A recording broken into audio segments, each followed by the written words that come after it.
we are now, the year is 1830, and by 1830 you have many people who have now believed the church, or believed in Joseph Smith. They believe in the coming forth of the Book of Mormon, and they've been baptized, but there's no church. Tell me, are they continuing to attend other churches? Absolutely. So on Sunday they're at the Methodist and the Presbyterian and the Baptist and the Congregationalists, but you'd say through the week they're getting together in small places, part of which we have shown. You'd say there's a group of believers that meet in the town of Palmyra. Whose house would they be meeting at? The Smith's house. In other words, hey, we're getting together, we're talking about the Book of Mormon, but we're still attending other churches. There's another group that's meeting in Fayette at the Whitmer home. And you'd say David Whitmer's a part of that group, his father, and there is another group that meets in a place called Colesville, New York, and they meet at the home of a man named Joseph Nye. Now today, we would call these three like branches. They're small groups, they're friends, they're talking about the Book of Mormon, but suddenly Joseph Smith receives a revelation. It's time to organize a church, and he actually receives the date of the date the church is to be organized. What's our date? Okay, April 6, 1830, and notice it's going to be a Tuesday. And you go, wow, that's interesting. So for all of you, Tuesday is your favorite day. I think you'd like that, but okay. So Tuesday, the decision is we're all going to get together and we're going to organize a church, and the question is, where should we get together? As they looked at the three possible places, Fayette was the middle place. In other words, it would take a long distance if they had to go from Palmyra to Colesville, New York, and vice versa. But let us all meet then at Fayette, New York, at the Whitmer home. Tell me, will there only be 6 people that say, I'm going to show it? No. In other words, there will be dozens and dozens of people. Depending on which account you look, they're saying there's at least 60 people. Okay, well, why do we always say, but there are only 6 members of the original church? Okay, the answer is, they had laws in the state of New York, much like we have laws here in the state of Hawaii. One of the laws had to do with forming a religious organization. And so if you wanted to form a religious organization, you had to have 1 men. Okay, so you couldn't form it from women, but you had to form it if you had men. The number, it had to be somewhere between 3 and 9. So if you said, wait a minute, I have 10 men, I have 30 men, I have 60 men that want to start this organization, they say, no, no, no. Our rules say you need from 3 to 9. As a result, Joseph will choose the number 6. Now, it's interesting, as you look at the first 6 members of the church, are they older like me, or are they like you? Okay, they're younger. Okay, they're always younger. And you'd say Joseph's church, always young adults. And you'd say Joseph's church, it's always pressed against the frontier. You'd say, of course they're younger, because they're always pressing against the frontier and eventually working their way all the way to the Rocky Mountains. So if you have somebody like me, you'd say, okay, in church, they would call each other saints, but if somebody like me attended their church, I'd always be referred to as mother. Don't you dare. Okay. So what did they always call Lucy Mack Smith? Mother Smith. What did they call Joseph Smith Sr.? Father Smith. Okay, what did they call Joseph's brother? Oh, hello, Hiram. Hello, Samuel. Hello, this. Okay. So, one thing I think you'd find pretty fun is that you ever wondered who was the first child born to LDS parents? since we're talking a young adult group. There was a man named Emer Harris, who is a brother of Martin, and when he and his wife had their first child born, so it's just right after the April 6th, they appropriately named their son Joseph, after who? Joseph Smith, and they called him Joseph Mormon Harris. And what you start to see, the second generation in the church, typically they will have Book of Mormon names. And if you were to look at the Book of Mormon names, you'd say, which names did they not choose? Korihor, Kenyatin, Kishkumen, Laman Lemuel, you just can't find them. But you'd say, you even get the brother of Jared, Morian Khmer, you get Moroni is a real popular one, and that tradition continued, including my father was named Moroni. And so that tradition will continue the Book of Mormon names. Okay, so coming then, we would say Joseph's church is young adult.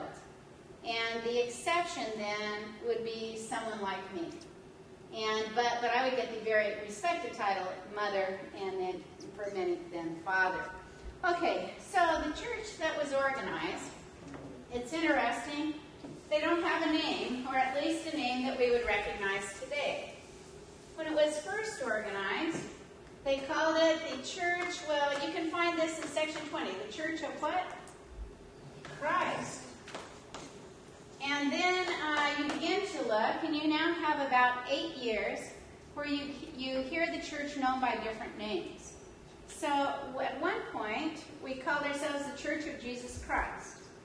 At another point, we called ourselves the Church of Latter-day Saints, and we deleted the words Jesus Christ.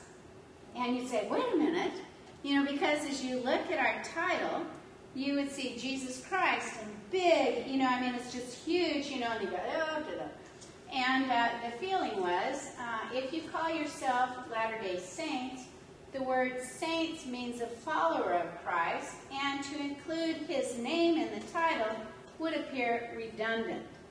Now, okay, so how did we finally get where we're saying the name of the church, and we all know the name of the church? Okay, it comes by revelation. Where can I find it? And it's section 115 in the Doctrine and Covenants. And section 115 in the Doctrine and Covenants, it's not until the year 1838. So, okay, let's see if we can do the name of the church. I've always been kind of amazed that people could actually serve missions for the church but not know how the name was written. Okay, so here we go. How does it start? Okay, is it small t, capital T? Capital T. Perfect. Okay. The Church of Jesus Christ, and that always seems big letters. Okay, how do I spell ladder? Capital L, small dash, small d. L-A-T-T-E-R, and then what? Dash, small d. Okay, so saints. Okay,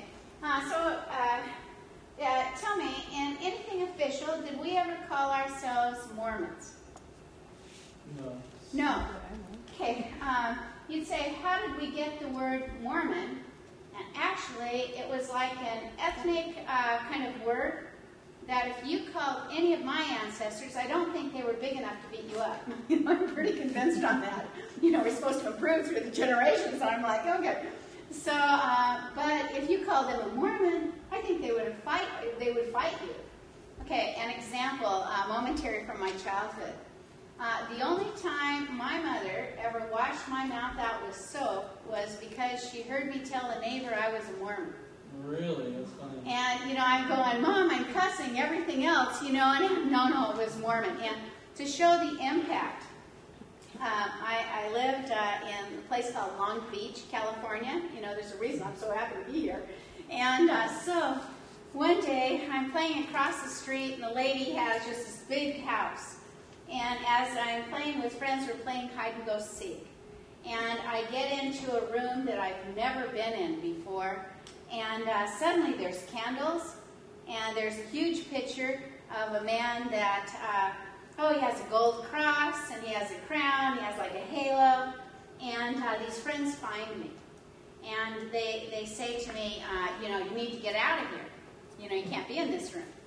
And I go, well, I'm not leaving till you tell me who that is. And they said, well, you know, it's St. Michael. And I go, well, I've never heard of St. Michael. And I said, who's St. Michael? And they said, well, we pray to St. Michael, and St. Michael takes our prayers to God. And they go, well, who do you pray to? And I go, I pray direct. You know, I don't need somebody, and then it's going up, you know, I go, I pray direct. And they go, you do? And they go, well, which church do you belong to? Well, I'm not about to say I'm a Mormon. You know, that mouth out with soap. So I go, you know, brace yourself, don't fall asleep. It's going to take me a while to say the name of my church. But I belong to the Church of Jesus Christ of Latter-day Saints. And my friend said, well, Susan, are you a saint? I mean, a saint like St. Michael? And I go, well, I guess so. And suddenly they're wrapping me up in their beach towels, and they're taking me outside to their little picnic tables. And suddenly I'm on the table, and they've got their flashlights, and they're on the ground, and they are crawling towards me, bringing their prayers to me that I will then take them to God. And, okay, if you're a woman, how do you react? Okay, you cry, am I the only one? Okay, you know, a man, you might have beat up these kids, you know, but I'm now crying, and I'm yelling at these kids, and, you know, telling them I can't stand them. But I'm mostly shouting. I go, I don't care what you say, I am a saint. And I'm not quite sure I've arrived, you know, I want to be, but nevertheless, okay.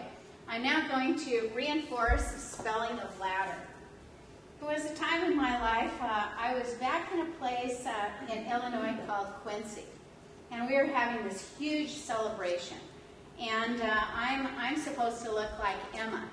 You realize I've got to grow several inches, you know, to make it the part. And I've got these spit curls, and, you know, the hair is up, and I've got a pioneer dress. And they're about to do a parade. And they are doing a parade across the bridge from Missouri. And all day long I'm saying, you know, welcome, and here's the next, and welcome. And it's in July, and it's just hot, sweaty, deodorant failure. And I'm like, oh, here's so-and-so. And finally, time has passed, and it's now time for the 5 o'clock news. And they brought in all the radio, you know, the radio TV cameras, and suddenly, stepping out from, you know, kind of a sheltered van, is this beautiful blonde that's just long, beautiful, straight hair. I mean, she turns sideways, she vanishes. I'm now saying to myself, it's so unfair. You know, I think the Lord loves her the most. And so she's on, and they've got, you know, these kind of wind things to keep, you know, so that her makeup will stay perfect. And people are, okay. Finally, she's been in the camera. She says, you know, we're going to have a break now. And while they have a break, she comes over to talk to me. And as she's talking to me, she says, now, I'm about to interview you, you know, on this thing, and I'm your happy pioneer. You know, so I'm like, okay. And she says, but first of all, she says, I want to know, which church do you represent? And I say, I represent the Church of Jesus Christ of Latter-day Saints. And she spells ladder, L-A-D-D-E-R. You know, like you're climbing up a ladder. And suddenly I went, oh, truly the Lord loves me best. I could never go through life that dumb. Oh! She can have what she has, but let me tell you, lady. Oh, my gosh. Okay, so everybody got it. Okay, when the church was organized, notice what's our date? April 6, 1830. After the church was organized, it's time to send out what? Missionaries. Okay, isn't that just great?